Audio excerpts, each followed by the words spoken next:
All right, Superhero Step Dead back with a quick video. I got back some of my crossover or crackouts that I sent to PSA. I'm going to show you the grades that I got. These are some. I have a few more, but they're not back. I also have another order that popped, a vintage. Actually, it's modern that I'm going to show here in another video. First, this was Scott Rowland, his 1995 Bowman Prime Prospects, which was an HGA 9 with, you could see the corners and surface were 9 and the edges and centering were 9.5. And that one came back a PSA 7. Yeah, boy, they really graded this one rough. Or HGA was extremely generous. I'm not sure which was which, probably a little of both. But that, oh well. And then this one, I got this card for $1 at a yard sale. It's the only reason I decided to send it in. It's Darko Milicic. It was his 2003 Topps rookie, which was in a, whatever this is, mint grading series. I'd never even heard of this. It was a 10. And so I sent it in and it came back a 9. Okay, so it's like the same as LeBron's year, his rookie, but I figured I would just try to see what they graded this for the crossover, and it came back a 9.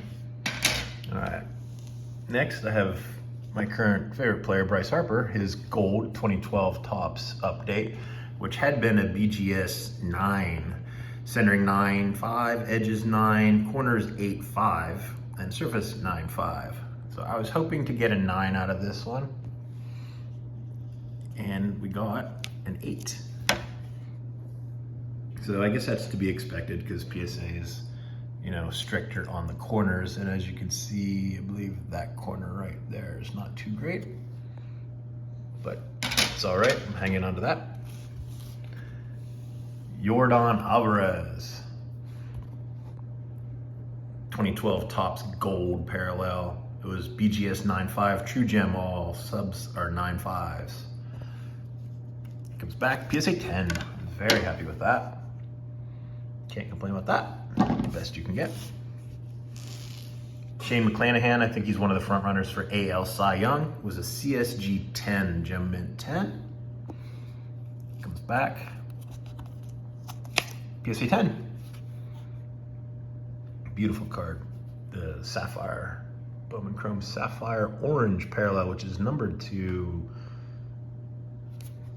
where's the numbering? It's like, where's Waldo with these numberings? I know this is serial numbered somewhere on here. Where are you? Where are you? Where are you? Oh, there it is. Right there. Numbered out of 75. Out of 10. Let's go with this one. Well, actually, I already showed this one. So this was the Jokic rookie we sent, and we didn't crack this one out because it's just too expensive. We paid $1,800 for it, and it was a True Gem.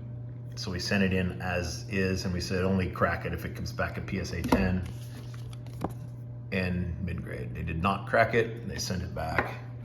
It was, yeah, as you can see, all four subgrades were 9.5, but for whatever reason, they did not want to send it back a 10. There is what looks like a refractor line going right there through his middle. That mark there is on the case, not on the card, but they didn't cross it over, so bummed at that, but it is what it is. And the last card here was the 2012 Select Prism Silver James Harden, first year of Select, which was a 9.5, also a True Gem 10.